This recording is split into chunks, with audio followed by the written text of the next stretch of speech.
Chào mừng quý vị và các bạn đang đến với chặng thứ 5 của hành trình chuyến đi nhớ đời. Và tại đây thì chúng ta sẽ phải tham gia 2 cuộc đua lớn. Cuộc đua đầu tiên đó là cuộc đua ẩm thực. Nhiệm vụ của 3 đội chơi trong cuộc đua này là cả 3 đội các bạn phải tham gia các thử thách liên quan đến các món ăn nổi tiếng ở Bình Định để làm sao gom về các cái mảnh ghép càng nhiều càng tốt, phục vụ cho cái thử thách ghép tranh cuối cùng. Trước mắt các bạn là các bạn đã nhìn thấy rồi đó, rất nhiều chén bánh bèo. Chắc chắn đây là một thử thách không dễ dàng vượt qua đâu nha. Có nghĩa là mình phải vừa ăn mình phải vừa tính cái số lượng mình ăn bao nhiêu cái để mà cái chiếc bánh bèo cuối cùng á không phải là mình được, thuộc về đội đối thủ. và với đội nào chiến thắng thì sẽ giành được tới 6 mảnh ghép rồi. Rồi em sẽ ăn 2 cái. Em ăn 1 cái ạ. Rồi em ăn 1 cái à. 18 cái rồi, 18, 19 cái. Trang ơi, khả năng ăn được bao nhiêu cái? Nói đừng anh chốt số đừng cho em tiêu diệt nè. Thôi, vậy anh chịu nhiệm cho. Và em làm cho anh 4 chén này còn như tình sự hết cho. Ủa hai đội đó liên minh hả? Rồi, ghép đội bên kia đi anh. Nếu anh không phối hợp với bên đấy thì em sẽ ăn hết để Đào ăn được chén gần cuối cho team xanh thua. Nếu như mình bỏ vô trong vòng là mình có tranh nhất nhì với đội đỏ thôi là mình cắt đội kia luôn, bà hiểu không? Em chọn 1 rau nữa cho nó ăn mới an toàn. Rồi thôi 1 rau nữa rồi chốt. Em ăn 10. Em ăn 10. Tại vì em muốn chắc chắn. Nếu như Đào ăn 1 thì chắc chắn team mình sẽ thua bởi vì team mình ăn nhiều điểm nhất. Nếu như Linh ăn 5 chén thì còn 2 chén, Đào ăn 1 chén thì màu xanh còn là chén cuối. Sẽ ăn 5 chén, 5 chén, 5 chén.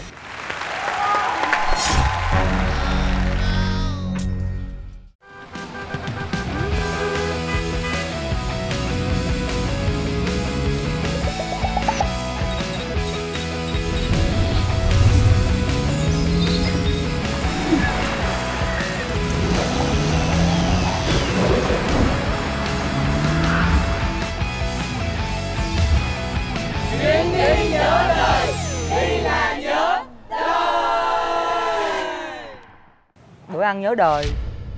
Đào đang được thở, không sao. Đào ok đó. Anh khóc luôn hả? Không, không nổi nữa luôn á. Hồi nãy em đã nói là chơi 50 chén rồi, chơi cái gì mà dữ vậy? Làm sao bạn ăn nổi? Bây giờ mình còn có 1 chén thôi, ráng lên. Đừng có mất đâu. Bánh bèo chai nước mắt nè, trời ơi.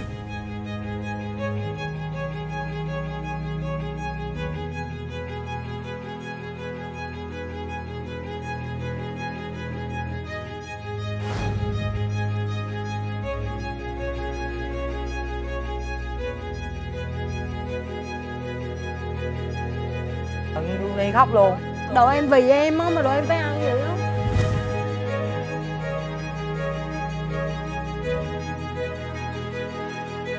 Khóc không? Khóc không? Không à, em tỉnh táo. Cho quyền lựa chọn lại là chị có lựa chọn lại không? Lựa chọn là ăn ít thôi, chia ra mỗi người một ít. Mình chưa thấy ăn gì ấy. Thì ăn cơm đời ạ. Thì nãy mình đừng có chốt 10 chén, mình chốt 15, 16 chén. Tại vì em hỏi Linh Nhi ăn được 5 không, ăn được mà.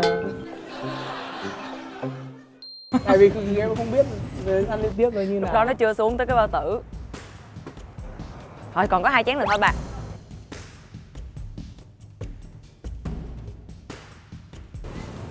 Ok, rồi giỏi, cơn leader tốt. Không sao đâu, ăn được. Ăn được, 2 chén ăn được, 2 chén ăn được. Tâm lý nó nhìn thấy nhiều là mệt, thấy ít rồi là khỏe. Ăn được. Chén nữa hết rồi bà. Rất là tiếc cho đội ngẫu nhiên vì đã để vụt mất cái cơ hội chốt trong tay của mình. Chưa biết được. Xong rồi nè. Ủa, còn 2 chén nữa mà. Tại vì 1 chén ăn đơn giản lắm anh. Thiệt. Chỉ tức là tại sao ăn 100 chén thôi. Đúng không? Tức là tại sao ăn 100 chén. Hồi nãy nó biểu quyết kêu 50 chén là được rồi mà không ai, bỏ em bơ vơ. Mọi người thiệt chứ. Cường sung lắm nè. Không 100 cho vui. 20 chén quá anh Cường. 12, 14, 16, 18, 19 chén. 19 chén. Linh Ly bao nhiêu chén? 14 ạ. 14 chén.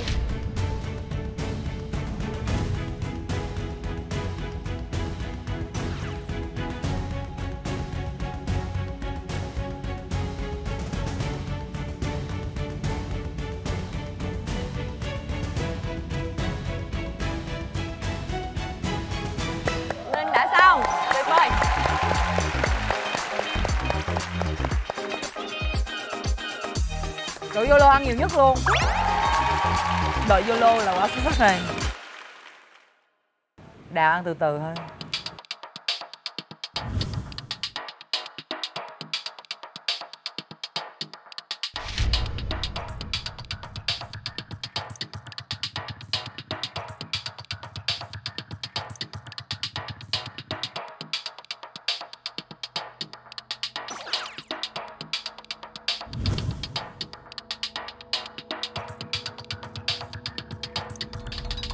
Hay quá Đào ơi.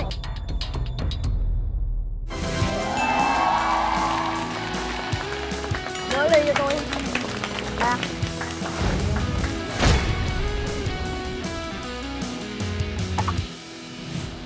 Quý vị và các bạn thân mến, như vậy là chúng ta đã chứng kiến 9 người chơi chúng ta kiên cường vượt qua một cái thử thách mà chúng tôi nghĩ rằng là chắc cũng hiếm có một cái người chơi nào có thể thực hiện được.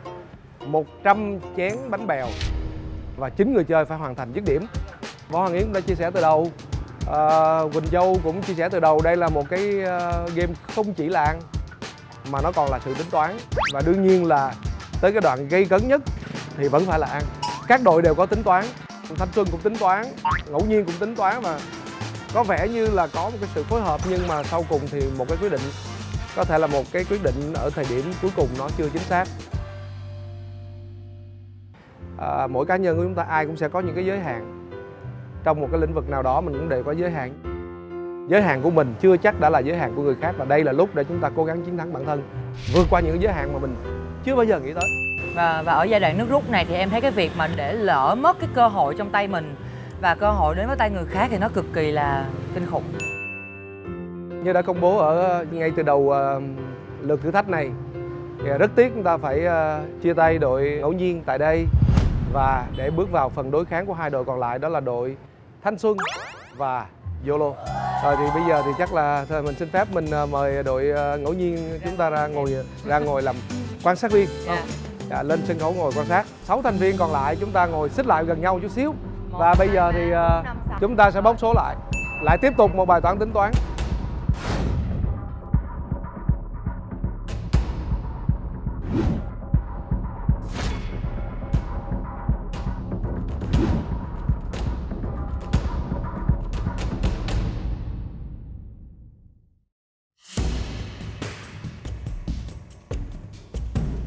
Đó, vậy đây đó. Rồi, bạn nào số 1? Dạ em đây ạ. Rồi. Đó, Ngô Phương Anh là đang nắm giữ số 1, ai số 2? Rồi, Linh số 2, rồi, vậy thì mời. 3. Em nè. Phương Anh Đào số 4, Tú Cường số 5 và cuối cùng Hoàng Nguyên số 6.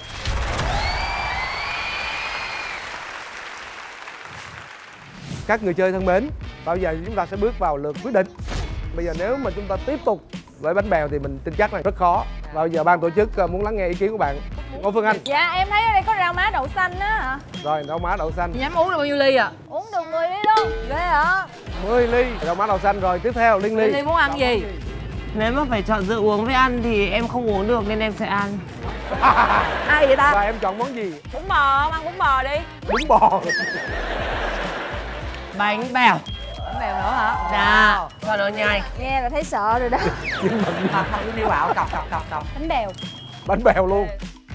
Phương Anh Đào. Rau má đậu xanh, không đường. Rau má đậu xanh không đường. Rồi. Không có bánh bèo nha mấy chú ơi. Đừng ăn bánh bèo nữa. Tú Cường. Em bánh bèo ạ. Trời ơi, cái loại này mạnh quá vậy? Vẫn thích bánh bèo. Vậy thì chúng ta sẽ tiếp tục với lượt chơi kế tiếp, bánh bèo.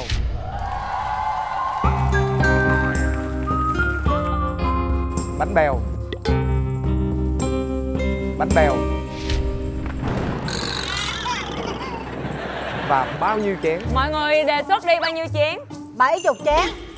70 chén. Cái gì vậy? 70 chén. Cái người không thi người ta mạnh miệng quá ha. 70 chén. Bây giờ em có thể ăn được 15 chén. Cho rồi em vô đi rồi em sẽ ăn. Cái này là dự kiến của ban tổ chức, bây giờ tiết lộ các bạn luôn. 60 chén.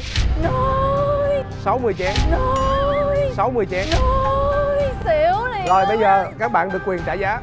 Và trả giá hợp lý nha, trả giá hợp lý. Trả giá đi ạ. Cho đội vàng chọn em. Từ từ nha. Mọi người có thể ăn nổi không? Từ từ. 13 chén ạ. Mỗi người 2 chén, còn chén còn lại là người cuối cùng. Trời ơi, rồi tới ông Cường cái ổng làm phát cái tôi lên trụ điện luôn. Ăn hết nổi rồi ạ. Không thiệt, nếu mà 13 chén á thì từ bên đó qua đây tới Cường cái là Cường dứt điểm rồi luôn rồi. Ăn hết nổi rồi. Tại vì với cái sức ăn vừa rồi thì bây giờ mọi người không dám chốt 10 mấy 20 chén vừa đâu. rồi ăn nhiều quá rồi. Nhiều quá à. Bây giờ ăn nó khác với cả lúc nãy ăn đi. Nếu mà 40 mọi người vẫn ngại á thì theo tôi 35. Hay là ai có muốn thấp hơn nữa không? 30. 30 là nhanh lắm á, vòng này lẹ luôn á. Đúng rồi. Tại vì có ít người mà, có ít người mà. Cho Đào chọn. Cho Đào chọn.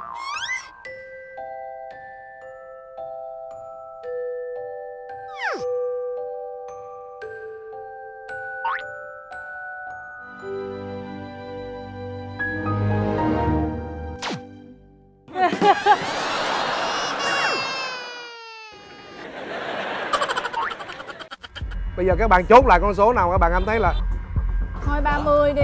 20 được không ạ? Thì muốn trả giá không mà, không cho các bạn trả giá thoải mái. Cho trả giá thoải mái, muốn trả 10 cũng được nữa, mà quan trọng là chết nhanh thôi. 20. 20 à? 20 à? 20 là chết nhanh luôn á, là chốt lẹ luôn. 20 ít lắm à? 20 ít lắm kìa đó. Đó giờ. Thấy không, thấy chưa, Nara đang nhăn nhó. Em có 2 con số thôi, một là 40, 2 là 30 thì mình chốt là 30. Dữ dằn. Rồi, quý vị và các bạn thân mến, thật sự thì Võ Hoàng Yến và Coleman cũng hết sức bất ngờ. Mình chỉ mới vừa đưa ra một cái câu thăm dò ý kiến của các bạn 6 bạn người chơi còn lại thôi, nhưng các bạn vẫn rất mạnh mẽ và các bạn đưa ra một cái nguyện vọng là muốn được ăn nhiều hơn anh em chúng tôi nghĩ. Nhưng mà trước đó thì ban tổ chức chúng tôi cũng đã tính toán rồi.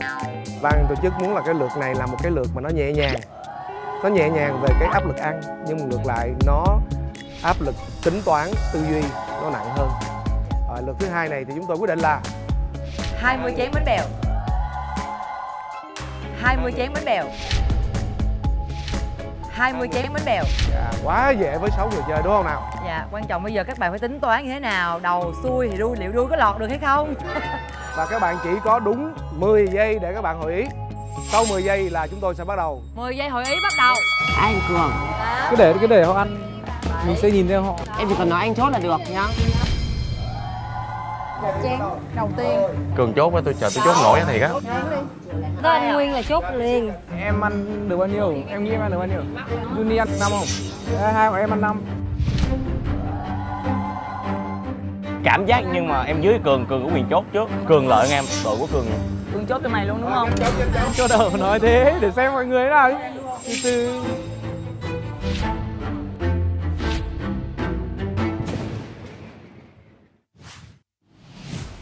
Và bây giờ chúng ta sẽ bắt đầu với người chơi đầu tiên, người chơi số 1. Chọn số. Dạ 1 chén ạ. Rồi, Ngô Phương Anh bắt đầu với 1 chén. Dạ. Hả? 1 hoặc 2. Liên Ly quyết định. Dạ, em ăn 2 chén. Rồi, Liên Ly 2 chén. Rồi mời chuyển cho Liên Ly 2 chén kế tiếp.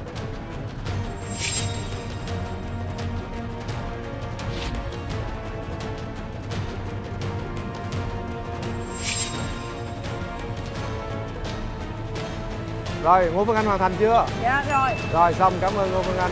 Dứt điểm để bạn kế tiếp làm tiếp. Ly 2 chén. Rồi, Liên Ly 2 chén.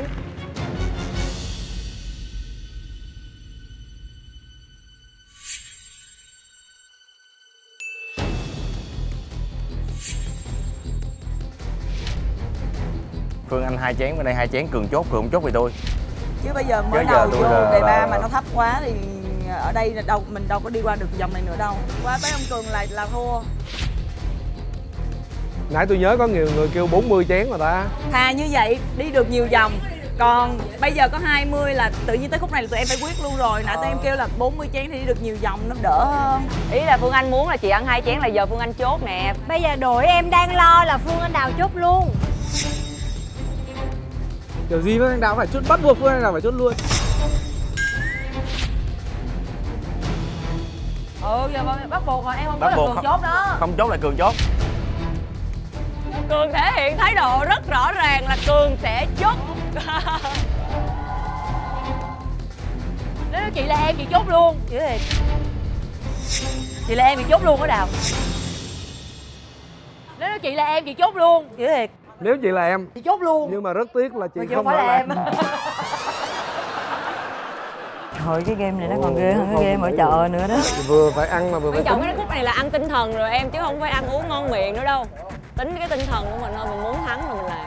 Đáng nghe Linh nếu mà mình muốn chốt thì phải bảo Linh phải ăn nhiều lên. Em không biết đâu. Hồi nãy kêu lên chút. Tại hai người ngồi gần nhau. Anh bảo em là 1 hoặc 2 rồi. 1 hoặc 2. Anh bảo em là 1 hoặc 2 còn gì. Bảo cứ bảo anh Bảo cứ tưởng là kêu anh Bảo ăn. Anh Bảo bị loại rồi mình ăn uống gì nữa. 2 na cha cứ người 2 chén. Rồi để Cường chốt xong. Nhớ nha, đội nào lo đội nấy nha. Mình đừng có nghe mấy đội kia bàn tán nha. Châu chuẩn bị sẽ thấy một người ăn 10 mấy chén bánh bèo trước mặt Châu. Hồi nãy là trong một kỷ lục là ăn 10 chén một lần thôi, nhưng bây giờ liệu 10 mấy chén một lần. Lần này mà Cường chốt một lần 10 mấy chén nữa thì đội Thanh Xuân là tâm phục khẩu phục. Anh muốn như nào? Anh muốn không? Chắc chắn đến lượt anh là anh ăn hết. Với lượt Cường là gần hết đó. Cường là chắc chắn rồi đó.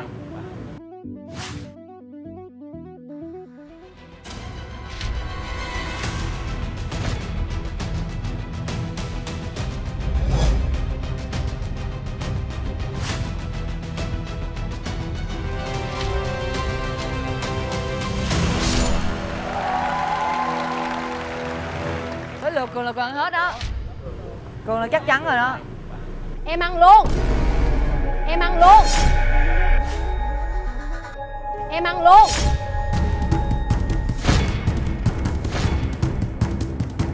Tại vì chị Đào sẽ có khi Đào chốt hết luôn. Đào sẽ ăn hết nên là em suy nghĩ em có nên ăn hết hay không. Em cảm thấy em ăn được hết sạch được chỗ này thì em ăn luôn. Ví dụ như Linh mà chốt Linh cũng ăn luôn. Vấn đề bây giờ Linh muốn như nào thôi chứ anh không quyết được. Vậy là em bị chốt luôn đó Đào.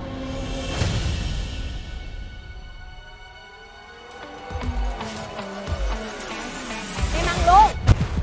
Em ăn luôn. Bao nhiêu chén, bao nhiêu chén? 16 chén. Cái gì?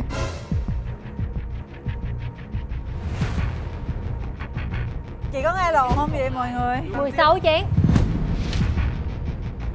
Juni ăn 16 chén luôn hả? Oh my god.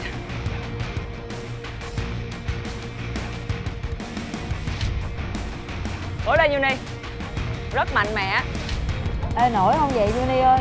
Thật sự là team YOLO là Châu thấy rất là bất ngờ luôn á. Châu nghe mà Châu nổi hết da gà đó. 16 chén. Từ từ bình tĩnh nha, Linh sẽ hát cho em nghe này. Linh sẽ hát cho em nghe, nghe về đại dương xanh. Tinh thần đồng đội quá là cao luôn. Tại vì Juni thấy là bạn bè của mình đã cố gắng để cho team mình vào tới đây rồi, nên là Juni dùng hết sức. Nãy là nghe Juni nói là đồng đội của mình vì bạn đó, cho nên là ăn rất nhiều, cho nên bây giờ Juni thay lại. Tinh thần đồng đội của YOLO quá tuyệt vời luôn á.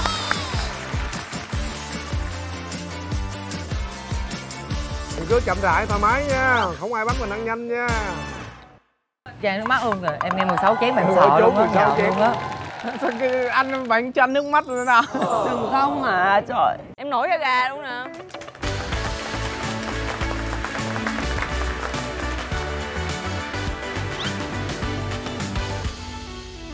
Thắng là hợp lý.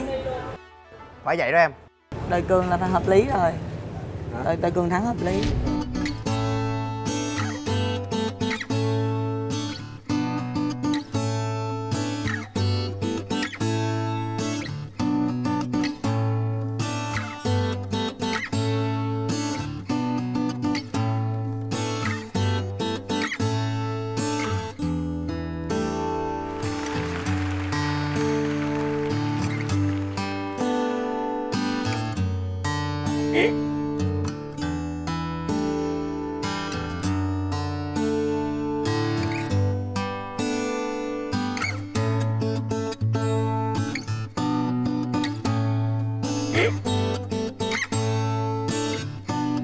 Thường xem thường bất cứ ai. Đừng xem thường bất cứ ai hay. Cái câu này là câu hay nhất ngày hôm nay.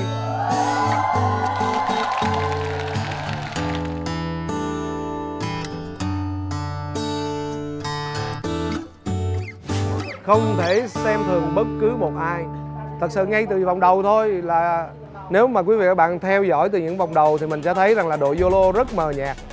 Và chúng ta cảm giác đội này đến chỉ để dạo chơi, để làm quan sát là chính. Nhưng tới thời điểm này rõ ràng là những cái gì mà đội YOLO thể hiện không thể xem thường.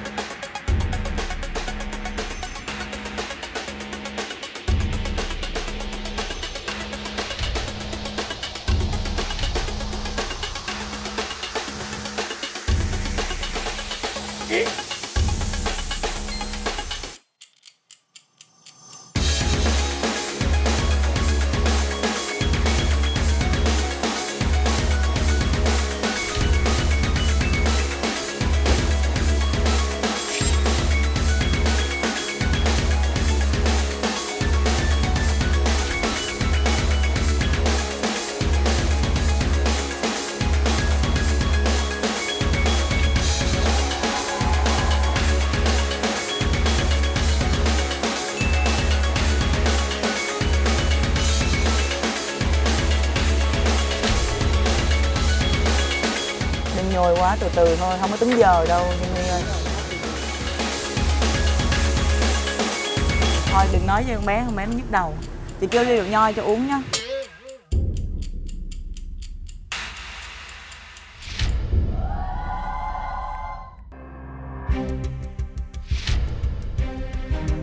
Nửa chặng đường rồi mọi người. Hơn luôn. Đây là ý chí đó, ăn bằng ý chí, đúng luôn. Ăn vì đồng đội. Đúng rồi, quá là hay luôn. Ăn vì đồng đội. Còn mấy chén, còn 5 chén hả? 6 chén.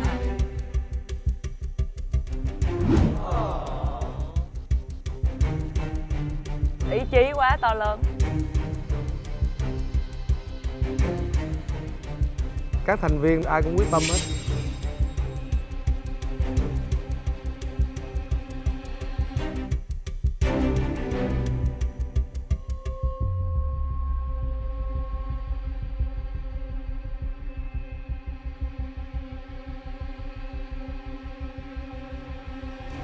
Còn có mấy chén nữa là Jenny nó hoàn toàn có thể ăn được. Đội em chịu thôi cho Jenny thắng luôn được không ạ? Bàn với đội đi, ok thì nói vậy đi. Em chịu thôi cho Jenny thắng luôn ạ. Chịu luôn cho Jenny thắng á. Dạ. Con bé nó đã ăn tới phút này rồi, đội em đồng ý là Bây giờ nếu như đội còn lại chấp nhận bỏ cuộc thì đội mình bỏ cuộc nha. Thôi ok, thua non. Nha. Thua non.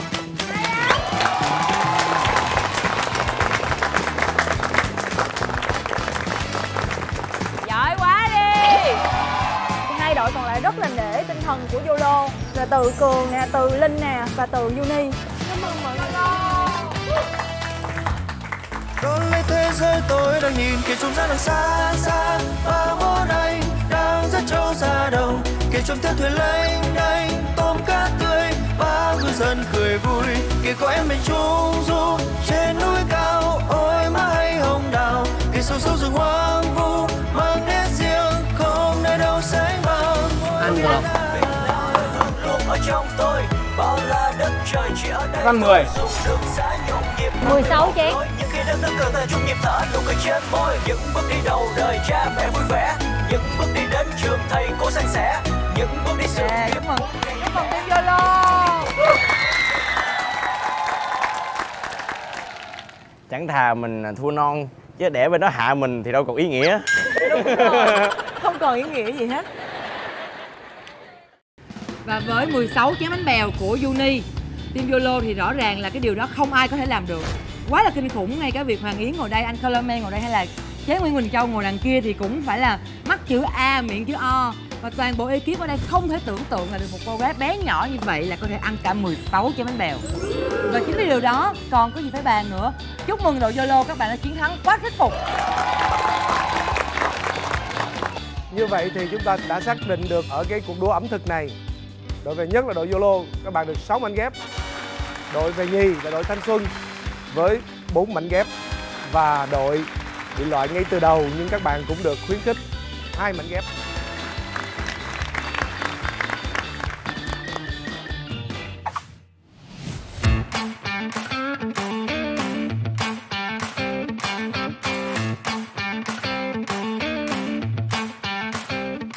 Chào mừng ba đội chơi chúng ta đã quay trở lại thử thách kế tiếp. Và chúng ta đang có mặt trên bãi biển Cát Vàng thuộc công viên biển Quy Nhơn. Và đây cũng là cái thử thách cuối cùng để chúng ta quyết định số điểm của ngày hôm nay. Và phía sau lưng của các bạn đang có những cái giỏ. Những cái giỏ này là nơi đang đựng các cái mảnh ghép mà các bạn đã giành được rất là vất vả trong hai cái chặng đua ẩm thực vừa rồi. Như vậy thì đội đỏ chúng ta đang có được bao nhiêu mảnh ghép ạ? 9 ạ. 9 mảnh ghép. Và phải nói là rất đáng tuyên dương cho đội đỏ. Chúng ta có thể thấy được nỗ lực của đội đỏ trong cái cuộc đua ẩm thực trước đó. Và đội về nhì là với bao nhiêu mảnh ghép ạ? Dạ 7 ạ. Đội thanh xuân về nhì với 7 mảnh ghép. Cũng xin chúc mừng đội thanh xuân. Và đội cuối cùng là đội ngẫu nhiên, chúng ta được bao nhiêu mảnh ghép ạ? 5 ạ. 5, 7, 9. Thật ra thì con số khoảng cách không là bao nhiêu hết. Nhưng mà thực tế bước vào tới cái thử thách này, với cái game này thì chắc chắn nó sẽ tạo một lợi thế nhất định nào đó. Các bạn có thể nhìn thấy trước mặt các bạn là những mảnh ghép được chôn, được giấu, được vùi dưới cát. Và nhiệm vụ của các bạn là phải làm sao nhặt được thật nhiều mảnh ghép để ghép lại thành một cái bức tranh tổng thể của đội mình. Ban tổ chức sẽ mở nhạc lên và khi âm nhạc vang lên thì các bạn nhảy múa và di chuyển. Mà chúng ta cố gắng nhặt những mảnh ghép. Khó khăn nữa đó là các bạn phải làm sao ghép được thành một cái bức tranh. Và nếu như đội nào hoàn thành được cái bức tranh hoàn thiện nhất của mình thì đội đó chiến thắng. Chúng tôi cũng không quy định thời gian. Tới một thời điểm ban tổ chức cảm thấy là diễn biến chúng ta sắp đến hồi kết thúc thì ban tổ chức sẽ đếm ngược trong vòng 20 giây và hết giờ thì các bạn phải dừng tay lại hết. Một vài lưu ý nữa là tuyệt đối là trong lúc mà chúng ta mở nhạc thì chúng ta chỉ đi nhặt mảnh ghép nha, không tranh giành, không cướp mảnh ghép từ tay người khác. Tất cả những cái hành vi, những cái hành động mà mình cướp giật của người khác hoặc là mình vào mình lấy luôn các mảnh ghép trong xô của người khác xem như là chúng ta là phạm quy, xem như là chúng ta mất điểm. Trong trường hợp mà các bạn nhặt được cái mảnh ghép mà các bạn ghép lên nó không phù hợp, mình phải vứt ra ngoài trở lại bãi cát để cho các đội khác tiếp tục tìm kiếm. Thế mà đội mà cầm thừa ra người ta cứ dự đến cuối mà người ta không đưa thì thật ra người ta cũng đâu có làm được gì. Là sẽ không tính là đội nào cầm được nhiều, tính trên bức tranh thôi, còn cầm được nhiều thì vẫn không được gì hết. Tóm lại là bạn cố gắng làm sao bạn gom thật nhiều nhất và bạn ghép lên trên đó, có thể là cái mức tranh ghép của bạn nó sẽ thiếu rất nhiều mảnh. Nhưng mà cái số lượng mảnh ghép bạn đặt ở vị trí chính xác là bạn đã chiến thắng rồi. Và sau cái thử thách ngày hôm nay thì đội chiến thắng, đội về nhất sẽ được 50 điểm, đội về nhì 30 điểm và đội về cuối cùng không có điểm nào. Rồi các bạn nắm chưa? Nắm rồi. Rồi ạ. Người chuẩn bị 3, 2, 1 bắt đầu.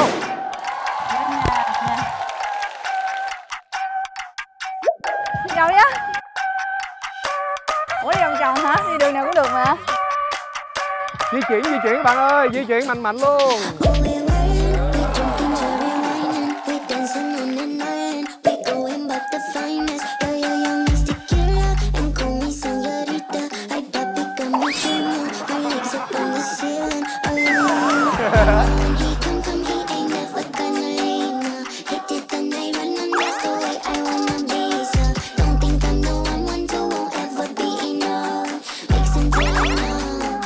Tôi bắt chước cái điều nhảy của Đào.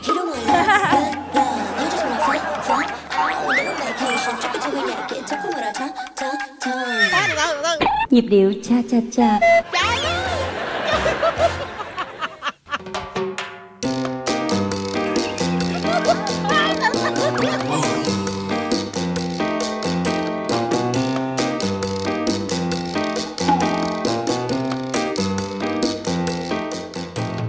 Techno chuyển đi anh. Đang nhảy đi. Tôi thập phong thủy đi. Đang nhảy. Phong thủy đi. Trong giấc xa xa ba bố đây đang rất trâu ra đồng, kể trong theo thuyền lênh đênh tôm cá tươi. Kè hai cây một kè tiền đạo. Đúng. Em mình trung du trên núi cao ôi mãi hồng đầu. Con mệt lắm. Con mệt mỏi lắm mẹ à. Con ghét cái cảnh đơn phương bây giờ xung quanh chỉ toàn là người lạ. Ở trong tôi bao la đất trời chỉ ở đây thôi, dù đường xá nhộn nhịp mỗi người một lối, nhưng khi đến tới cơ thể chung nhịp thở nụ cười trên môi, những bước đi đầu đời cha mẹ vui vẻ.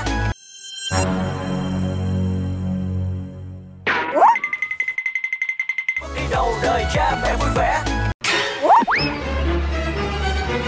đời cha mẹ vui vẻ.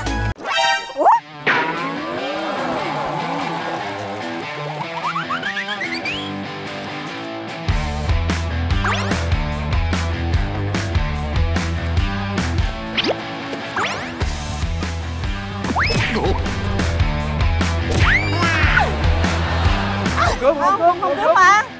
Mình không cướp mà mọi người. Ghép đi ạ. Rồi ghép hình. Mở ra để những cái nào mà có thông tin gần nhất những cái nào nè, mà cái vàng vàng nè. những cái nào mà thông tin gần nhất để tới nhau. Màu đen ở chứ. Cái của mình trước, cái tấm của mình trước. Cái này đây nè. Em ghép cái tấm của mình trước đi. Nè chữ ở giữa. Ghép nhanh đó. Phương Anh, từ từ. Không thấy nè. Đây nè, cái núi nè. Đây. Phía trên nè. Đây là cặp, đây là một cặp, đây là một cặp. Đây là một cặp thì em bỏ lên đấy. Nè, hai cái Em luôn, bỏ hai lên cái đây Cái núi nguyên cái núi. Cái này vô, từ từ. Khoan mọi người. Đây không phải rồi anh ơi. Đúng rồi. Không phải thì ghét ra. Ráp ở dưới trước. Đừng like mới rối. Mọi người nhìn đi. Chuyến này. Từ từ nhưng mà Đây, sắp ở đây. Không, cái này hồi nãy rớt xuống. Một người làm thôi. Ok. Tại vì nó dướng không phải. Nó bị dướng bằng keo hai mặt. Rồi. Đi chuyến này. Anh ơi không dính. Ấn vào. Đây. Em dán nó đi. Không thấy nè. Chỉ nhớ đời. Đây từ từ đây. Đâu mà cao vậy? Dưới đây thôi. Nhắc lẹ để lên đi. Ở trên này cao. Chịu đó, chịu chuyến đó. Nữa.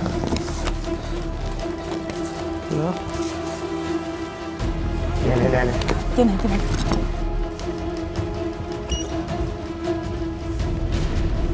Không, banh ra đi để nhìn. Đây.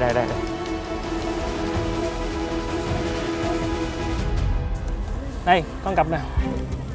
Cái đó ở trên rồi anh.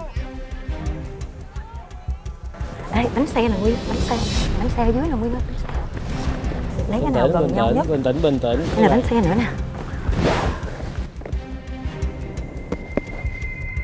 Cái này góc chữ tờ giống mình có cái này là cái này.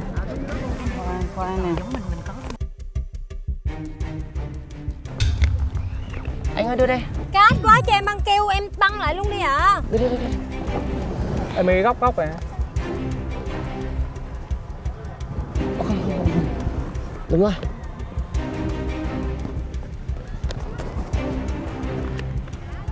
Ôi đây là cái này không phải. Cái này không phải này.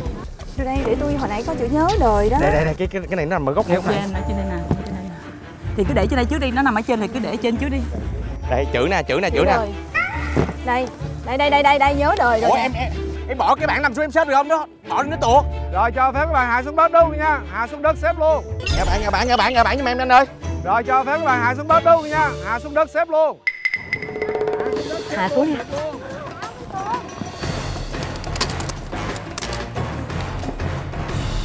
Anh có muốn hạ không anh Cường? Hạ bản không? Hạ đi con mình nó rồi. Ôi, từ từ. Được không? Mình có cái này chưa? Chữ này chữ gì? Ngang ra đây. Có rồi. Để yên em ơi, chỗ này xong rồi. Chỗ này là thừa. Mấy cái góc này. Không phải. Chữ đời này. Đây này. Đúng rồi. Cái này ở đây nè. Thêm đi anh ơi, thêm đi. Cái chữ đi ạ. Chuyến có rồi. Cái này là góc dưới. Đây, hai cái này giống nhau à? Có giống nhau không? Đây. Mình nhận thấy rằng đội YOLO có vẻ đang chiếm ưu thế.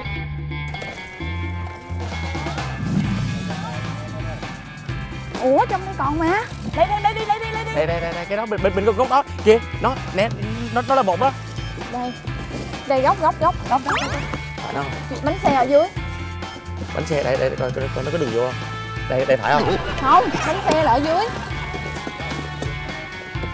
Đây. Cái này là bậy rồi, Có khi nào cái này không. Đây. Đó. Đây nè. Đó, vô.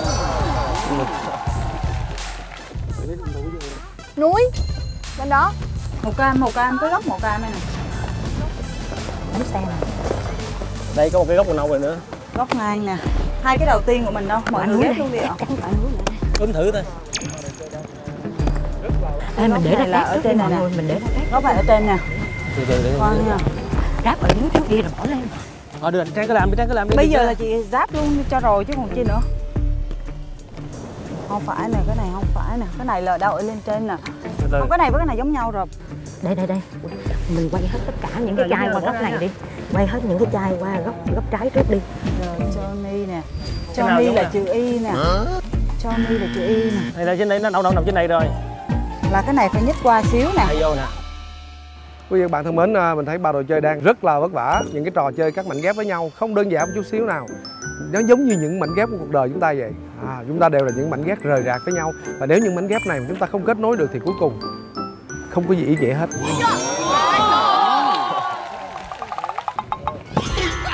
Ui ơi, nó có rồi ý. Thì mọi người hạ xuống bằng hết dưới đất rồi đấy.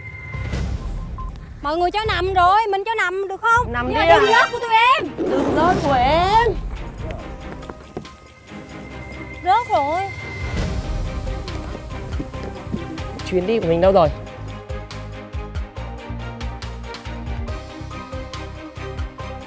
Sao em muốn quăng ra không ạ? Mình cứ ghép đi đừng quăng. Cứ ghép đi, một lát nữa mình từ từ. ra. Mình đâu biết nó nằm ở đâu mà. Không. Mình đâu biết nó nằm ở đâu mà. Không. Cái này là cái màu cam là ở trên nè. Màu cam ở trên nó Nguyên ơi. Màu cam là ở trên nè. Chữ là ở giữa nè. Bánh xe là ở dưới nè. Từ từ nha. Cái này là qua. Chắc là em nghĩ là phải nhích qua đây một cái rồi. Sao một cái đầu hai cái lồi. Mọi người đi im cho em nha. Em thoải mái. Nhanh tay đi mọi cái đội cho nó. Đấy nữa. Nhanh tay nhưng mà còn đúng nữa chị ạ. 20 giây.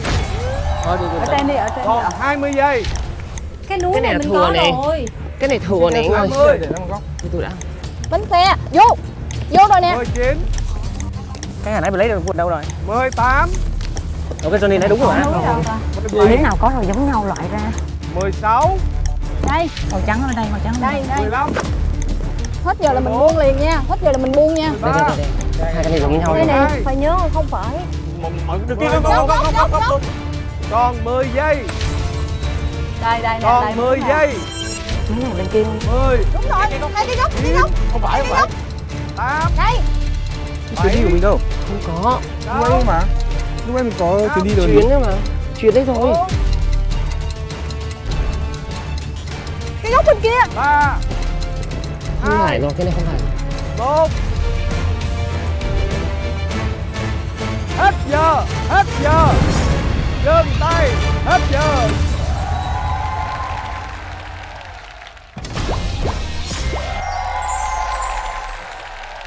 Bức tranh ghép của đội ngẫu nhiên hơi khó cho ban tổ chức. Tại 5 miếng ban đầu vốn dĩ nó cũng Đúng rồi, không có nó- liên quan đến Cái nhau. này đi qua đây nè, sao mà để ra được. Không, anh đang bị chừa ra một khung Chưa á. kịp. Anh đang bị Này chừa giống bên khung kia nè. ra. Cái này phải lên đây đúng không? Đúng rồi, còn cái này là ở dưới đây. Đây. Đúng đâu? Không đúng. Đó, đây là dưới đó mới đúng. Đúng rồi. Mà sao em thấy cái này với cái này nó không dính vô vậy? Đúng không? Cái này bị sai à? Cái này bị Cái này bị sai, cái này bị sai Miếng nó sai, bỏ ra luôn. Rồi như vậy thì các mảnh ghép đúng của đội ngẫu nhiên như sau. 1, 2, 3, 4, 5, 6, 7, 8, 9, 10, 11. Góc bên đây cái là 12. Rồi, góc đó là 12. Rồi ở đây thì đây là đội Thanh Xuân, đúng không? Đội Thanh Xuân đã xuất sắc kết nối các cái mảnh ghép lại với nhau ra được cái tên của chương trình chúng ta, đó là Chuyến đi nhớ đời. 3 cái trên sai, lấy ra luôn. 3 cái này sai. Rồi. Ủa cái trên đó đúng hả? Trên này đúng không ạ? Không, cái đó bỏ ra. Cái này sai nhưng mà cái này đúng nè. Cái này là đúng nè. Dạ. Rồi bây giờ mình đếm nha. 1, 2, 3, 4, 5, 6, 7, 8, 9, 10, 11, 12, 13, 14, 15, 16, 17, 18, 19, 20. Về cái đi. 20 mảnh ghép. Rồi mình chúng ta bước sang với đội YOLO. 1, 2, 3, 4, 5, 6, 7, 8, 9, 10, 11, 12, 13, 14, 15, 16.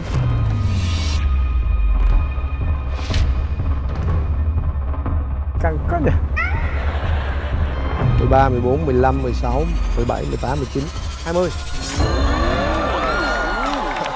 Như vậy là đội YOLO cũng hoàn thành được 20 mảnh ghép.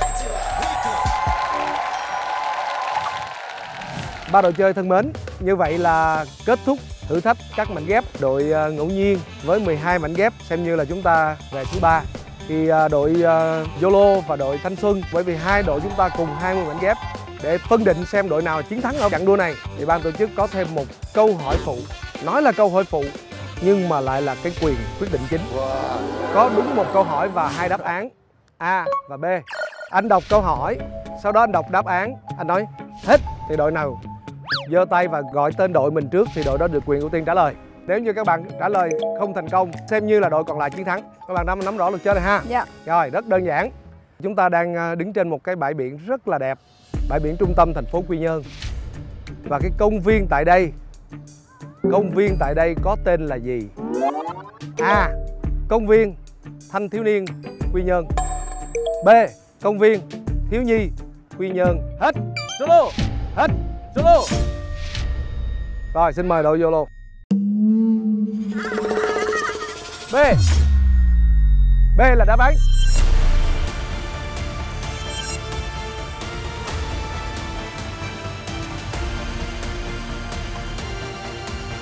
B. B là đáp án chính xác dành cho Yolo. Chính xác dành cho Yolo. Chính xác dành cho Yolo. Rất tiếc là đội Thanh Xuân đã giơ tay cũng rất là kịp thời luôn, rất sớm, nhưng mà bạn quên gọi tên đội. Hên xui không biết, không hề biết. Lý do tại sao bạn lại chọn đáp án B? Ngay từ lúc chưa đọc câu hỏi này em đang định là chọn B rồi ạ. Tại vì em biết là câu hỏi này là em không biết. Bọn em chọn bừa thôi, bọn em cứ chọn không may mắn nghĩ gì cả. Công viên mà thanh thiếu niên thì chắc không có ai đặt như vậy đâu ạ. Dù sao đi nữa thì cũng xin chúc mừng đội Yolo là chúng ta lại tiếp tục giành được chiến thắng ở chặng đua ngày hôm nay, và số điểm thuộc về đội Yolo là 50 điểm. Đội Thanh Xuân chúng ta về nhì với 30 điểm. Điểm chung cuộc của Yolo tại ngày đầu tiên ở tại Quy Nhơn này là 220 điểm. Đội Thanh Xuân chúng ta được 140 điểm. Đội Ngẫu Nhiên 70 điểm. Như vậy thì ngày hôm nay chúng ta tạm kết thúc tại đây. Và chúng ta sẽ còn một ngày thi đấu nữa tại thành phố biển Quy Nhơn này, hứa hẹn rất nhiều khốc liệt. Chính vì vậy cho nên tỷ số hiện tại cũng chưa thể nói lên được điều gì cả. Và cũng rất là mong các đội cố gắng nhiều hơn nữa, tập trung hơn nữa. Và đúng như là Hoàng Nguyên đã nói một câu rất hay và rất thấm thía, không thể xem thường bất kỳ một ai trong chuyến đi nhớ đời The Journey.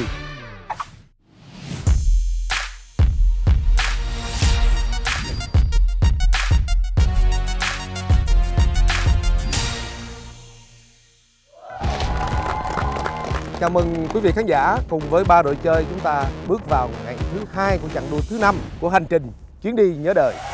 Chuyến đi nhớ đời, đi là nhớ.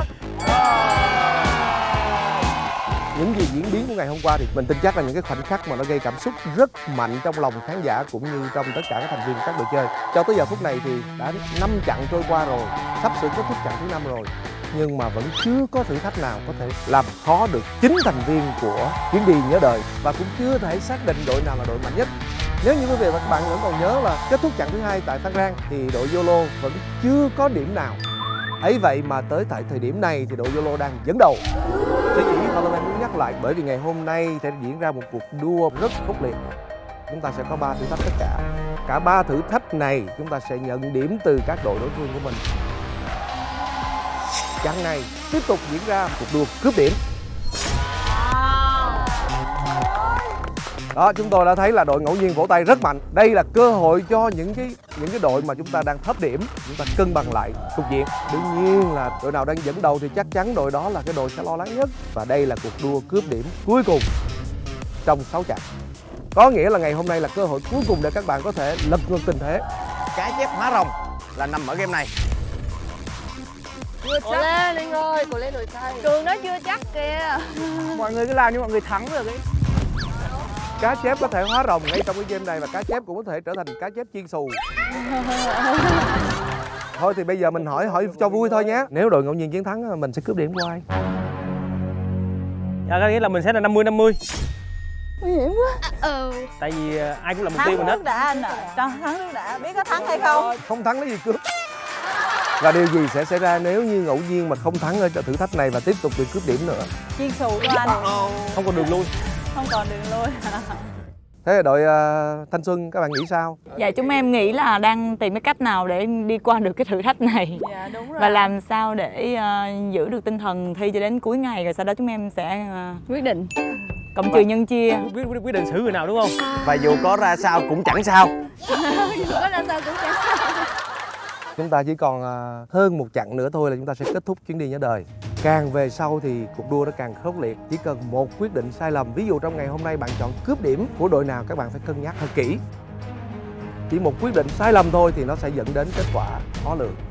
Chính vì vậy cho nên là nếu cơ hội đã đến tay mình rồi thì các bạn phải tập trung cho mình trước, khoan tính tới vấn đề chiến lược. Nhiều khi chiến lược là không có chiến lược gì cả, nhiều khi bất chiến tự nhiên thành. Thử thách này có cái tên gọi rất là thú vị, chinh phục ngựa trứng. Con ngựa nó bị trứng á anh, chướng á hả? Rồi luật chơi của thử thách này như sau. Chiếc xe của các bạn, cái cặp đôi bánh sau sẽ được thay bằng một cái cặp bánh mà nó bé tí ti à, nhìn nó rất là hay. Rồi 3 đội chúng ta sẽ thi đấu lần lượt và 3 thành viên trong đội phải ngồi trên xe. Từng thành viên của mỗi đội phải hoàn thành một vòng đường chạy. Và nhiệm vụ là các bạn phải hoàn thành 3 vòng lái này trong thời gian tối đa 15 phút. Đội nào chúng ta vượt qua 15 phút xem như chúng ta đã thất bại ở cái vòng thi này. Rồi và cứ ngã một cọc á, thì sẽ bị cộng thêm 10 giây. Đội nào hoàn thành 3 vòng mà trong thời gian ngắn hơn thì sẽ chiến thắng. Với thử thách này thì đội chiến thắng sẽ có quyền cướp 50 điểm của một trong 2 đội còn lại. Sau 3 vòng mà nếu như không có đội nào hoàn thành được thì chúng ta sẽ cử ra một đại diện mạnh nhất để chúng ta thực hiện cái vòng chung cuộc. Và cái mô phỏng này thì thật ra đây là một cái tình huống mà trong cái từ thuật ngữ chuyên môn người ta gọi là thừa lái. Khi bạn thừa lái thì cái bộ đôi bánh xe của các bạn nó mất cái độ bám trên đường. Điều khiển lái, cân bằng lái, làm thế nào để chúng ta có thể control được cái tình huống đó. Mình mong rằng thông qua chương trình Chuyến đi nhớ đời thì quý khán giả chúng ta cũng tìm hiểu thêm được rơi vào cái tình huống mà các bộ bánh chúng ta mất bám trên đường, chúng ta xử lý như thế nào. Chúng ta sẽ tiến hành bốc thăm. Rồi theo thứ tự các bạn vừa cầm trên tay thì bây giờ là đội YOLO sẽ chạy đầu tiên, đội thứ nhì sẽ chạy là đội Thanh Xuân và đội ngẫu nhiên sẽ chạy sau cùng. Các chuyên gia của Toyota Biên Hòa đã sẵn sàng để làm một vòng thị phạm để cho các bạn xem. Nào xin mời các chuyên gia của Toyota Biên Hòa.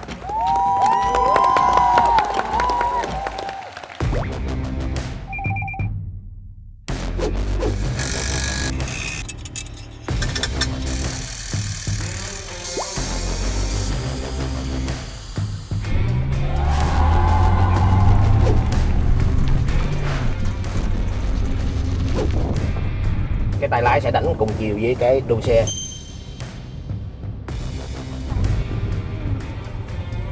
Cái lực đánh nó phải phù hợp, không thôi là nó sẽ quay cái xe ngược lại.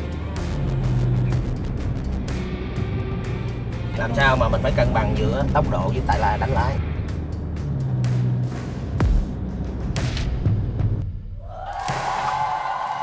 Và bây giờ thì chúng ta sẽ bắt đầu lượt chạy đầu tiên của đội YOLO.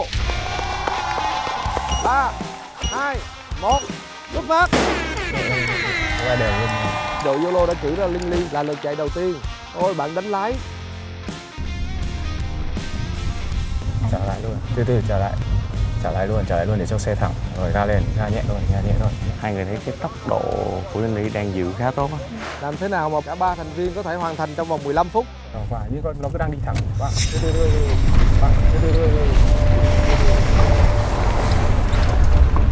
Bị quay lại đúng không? Bị quay đó. Lúc đó phải đánh liền đó bà. Xoay trả lại sang bên kia. Xe xuống cái dốc nha, rồi đẩy. Trả luôn nhiều.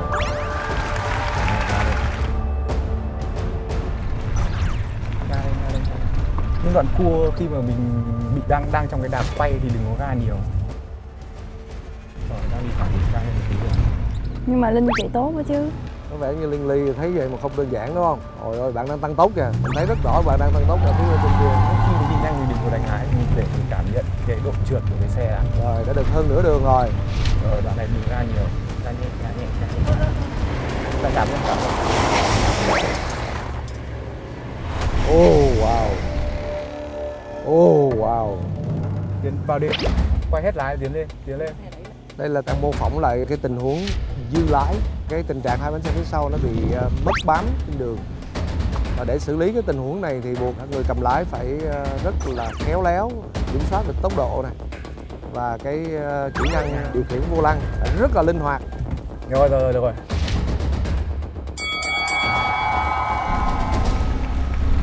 Đấy, cái cảm nhận mà đánh không đi nhanh, nhẹ nhàng thôi. Cứ để trôi vòng. Rồi.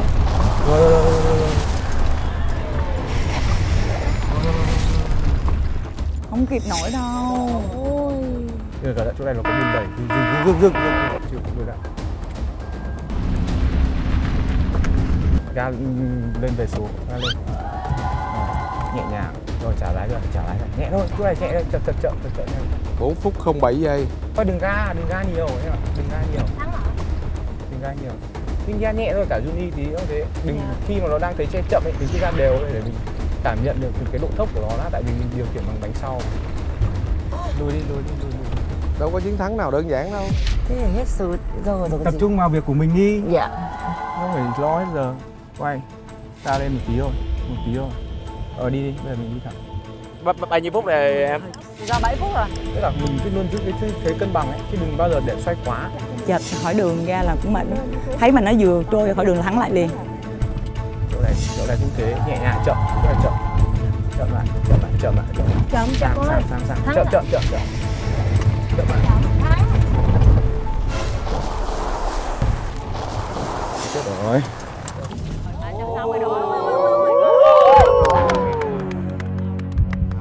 Chậm lại. Sang. Chậm thắng. Chết rồi.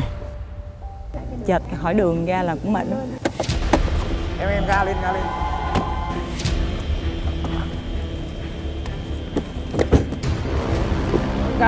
lên. Coi xử lý, coi mình cứ coi xử lý đi. Rồi không có được. Không thể bưng lên được. Cường ơi!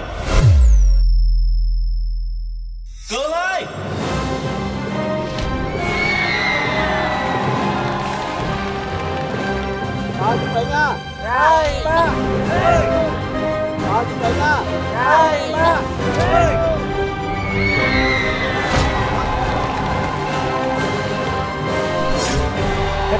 Hết và đi luôn. Không kịp giờ cũng không sao, lỡ rồi nhưng mà phải đi. Trả lái dần. Trả dần đi, trả dần ha. Rồi trả lái về. Buông đi lên.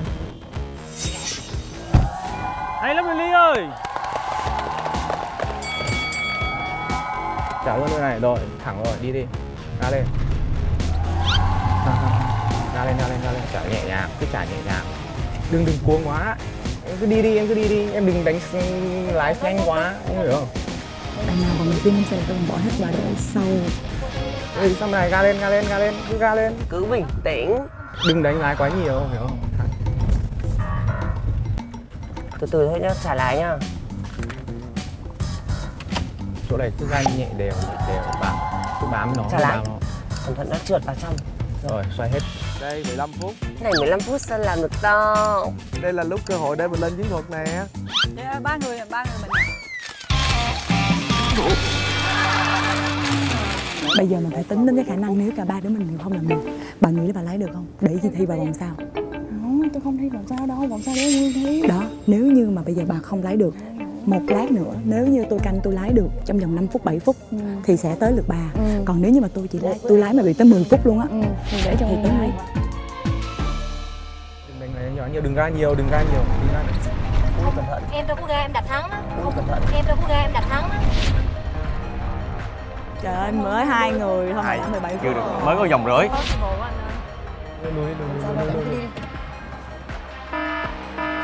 Rồi, đi đi. Rồi, về. Cố lên rồi. Hay quá, xong rồi. Quá xuất sắc. Trả lại. Rồi. Theo đồng hồ của mình là đang 23 phút 30 giây. Không đổi người nữa anh ơi, xong rồi. Không đổi người nữa anh ơi, xong rồi. Rồi, không đổi người nữa, các bạn đã mất quyền thi đấu vì đã lỗi giờ. 23 phút 33 giây với 2 người. Tiếp tục với đội chơi thứ hai, chuẩn bị.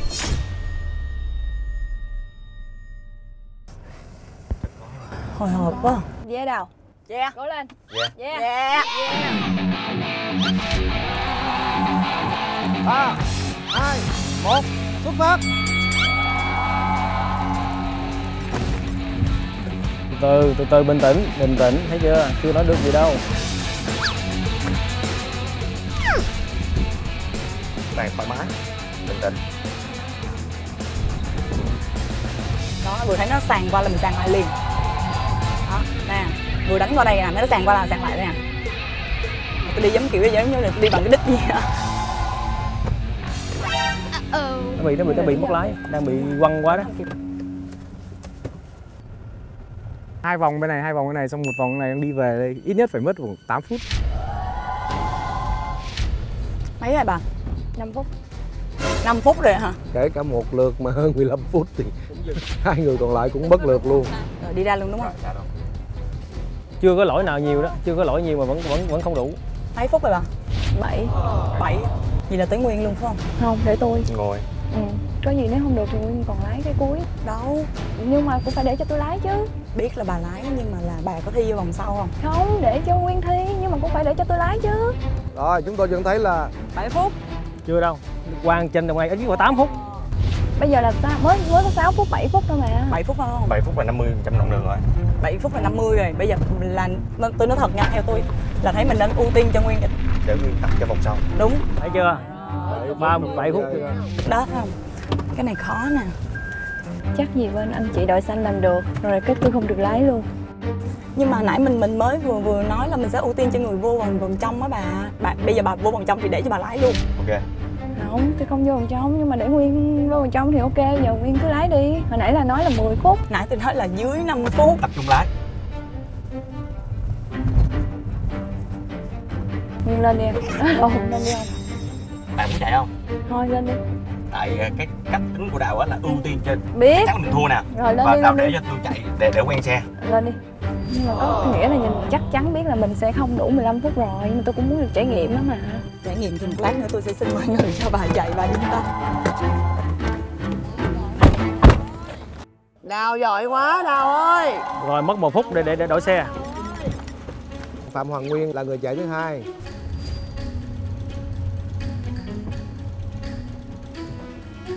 Sao trông cái xe thật là cồng kềnh.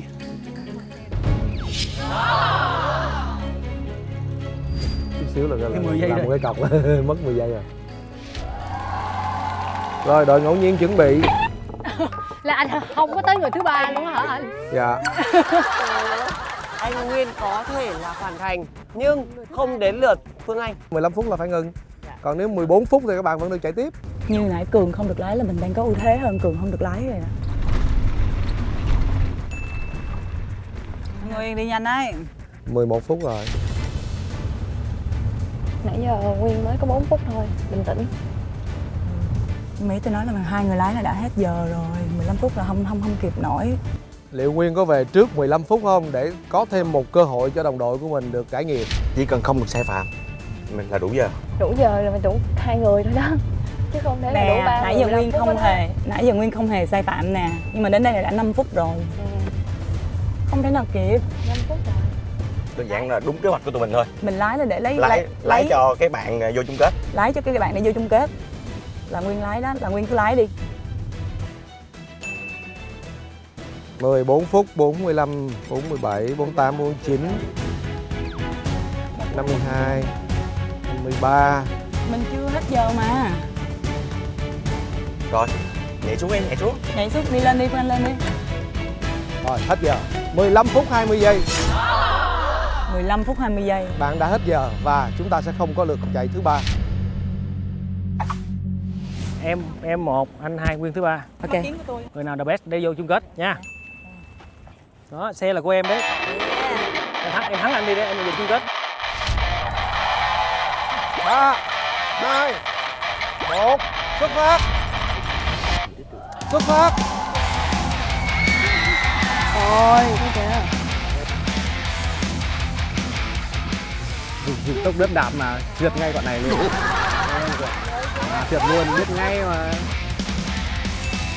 Nghe không kìa.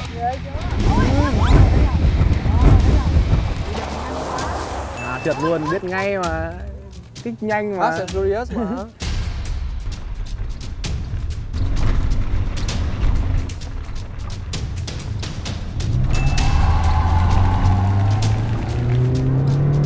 Từ từ nhẹ thôi. Đấy, còn này nhanh lại trượt tiếp. Đừng nhanh quá chị ơi. Không sao, đừng. Đi Trang xử lý. Lên đây hỏi nhắc. Không, nhưng mà chị có kỹ năng, chị đi được đấy.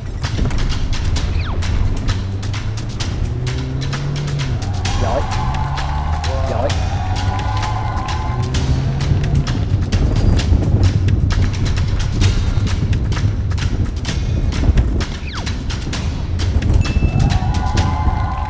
Một phút 13 giây. Cứ để xem. Cứ chờ xem đã.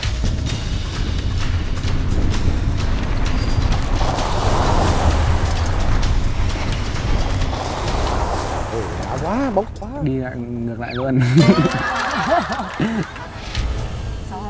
Rồi khoan, dừng. Rồi tới. Em nói chị rồi, chị cứ chậm đi. Hồi nãy em đi tay lái là em biết rồi. Anh bảo xíu để em đi nhì cho. Ok, đồng ý. Sư tử sa mạc đang on the car. On the car. Cái này không phải là tốc độ đâu mọi người ạ. Mọi người phải cảm nhận nữa và khéo léo nữa. 2 phút. Cái địa bàn sa mạc là địa bàn của chị. Quên đã thắng mình chị. Rừng đã thắng rồi. Rừng đã thắng rồi.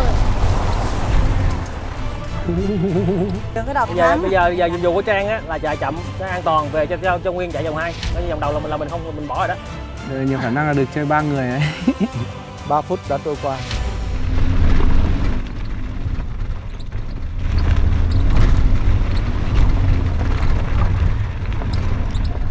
Túi xanh kiểu gì cũng quá 15 phút. Không có thể nói trước được gì đâu. Mình cứ đợi kết quả cuối cùng đi. 4 phút. Đấy, 4 phút chị vẫn còn đang long nhong ở chỗ kia. Đi chậm. Khoan nè, khoan, từ từ quẹo nè. Rồi, đi từ từ. Dây lại cái. Long nhong. Rồi, thẳng tới chị ơi, 1 vòng 1 à. Chậm mà chắc. Đây chị Trang chưa chắc đã bằng Đào đúng nhá. Đúng, chị Trang không thể nào bằng 8 phút của em, chị Trang khoảng 7 phút thôi. Không, Trang chị rơi bánh đẹp quá. Rơi bánh đẹp đấy, xuống ruộng luôn. Xuống ruộng luôn. Rồi, từ từ nè. Phanh lại nè, lùi. Phút rồi à anh? 5 phút 10 giây. Wow, thật là tuyệt vời. Thế thì chỉ còn khoảng tầm 6-7 phút là chị sẽ về đến nơi. Clip bên nào là đánh bên đó chị cứ nhớ. Rồi, để phải về nhà nào. Rồi, từ từ về cho bé Nguyên lên vòng 2 nào. Cái lỗi chỗ này là mọi người sai nhiều lắm thì mình phải sửa nè.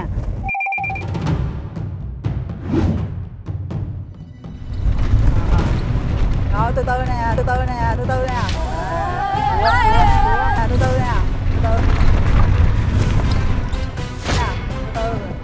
Tông tự. Hay quá rồi. Hay quá. Sắc luôn. Rồi, tới nơi rồi, không gấp, không gì gọi cả. 6 phút. Rồi, dừng lại. 6 phút 5 giây. Rồi, lên cưng. Wow. Ghê vậy? Rồi, đổi tay. Hay quá chị ơi. Nguyên Thảo Mai, cố lên đi. Thảo Mai cố lên. Đừng đụng gì hết, rồi Nguyên tự nó lái, anh không nói gì hết nha. Rồi đi em. Rồi em dìu xe về coi Nguyên. Cứ để mọi người cứ để em. Im lặng, Nguyên tự làm. Không, đừng khinh thường nha. Thảo Nguyên lái được phết đấy.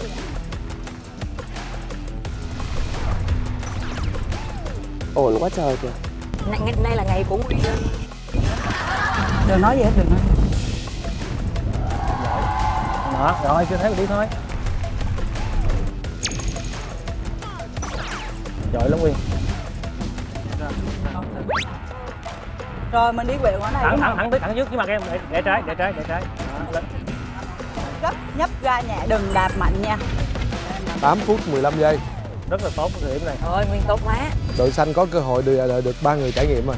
Một, ok. Đó, một lần nữa đây em. Đúng. Giỏi lắm em. Đúng, giỏi lắm em.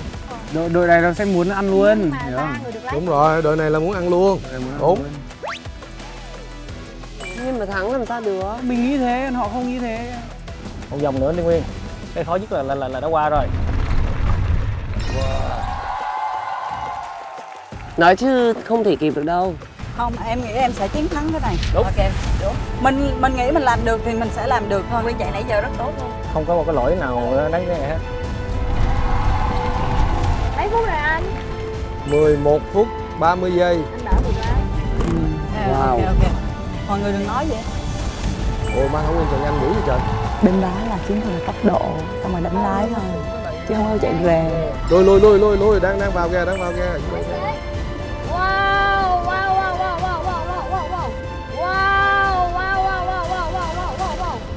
Rồi, chạy lái thẳng lại. Chơi về xíu. Cửa xanh hay quá. 12 phút. Mà bên đấy chuyên lái xe mà. Bên đấy chuyên chạy taxi. 12 phút 10 giây, 15 giây. Rồi. Chị Trang đi đấy đâu ấy. Chị Trang đang ngồi im không chạy. Trời ơi, Bảo cố lên. Bảo cố lên. Từ từ anh, nhấp ga nhẹ nhẹ, không đạp ga, nhấp nhẹ. Anh chỉ nghe em nói thôi. Cái game này mà ảnh mà thắng được là kỳ tích luôn á. Đúng là mình chạy không thể bằng ảnh đâu. Tức là tính ra là đội mình chưa được 12 phút đâu. Đúng rồi. Trời ơi, anh Bảo kìa. Không, cái này mình phải thắng. Anh Bảo làm được, em tin anh Bảo.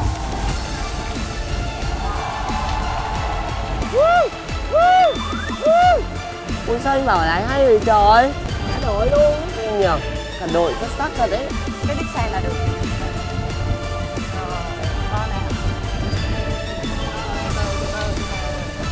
Hay quá anh Bảo ơi, hay quá.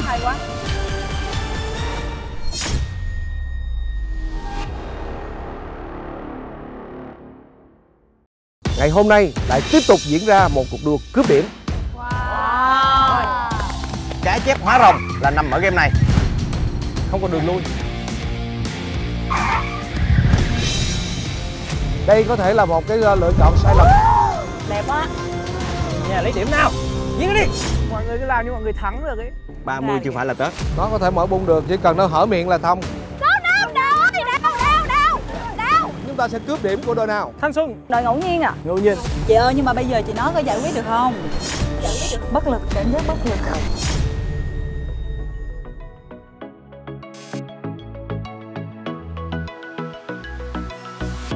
Lâu nay tôi vẫn sống giữa phố xa đông vui, tiếng xe trẻ tiếng nói. Lâu nay tôi vẫn sống giữa laptop TV, gửi đi qua nhau trong một câu. Hôm nay tôi muốn đến những góc phố xa xôi, những nơi chưa ai tới. Hôm nay tôi muốn đến những ngóc ngách thôn quê. Giờ đây tôi cất đến bao nỗi buồn, xách ba lô lên và đi không nghĩ suy âu lo về ngày mai.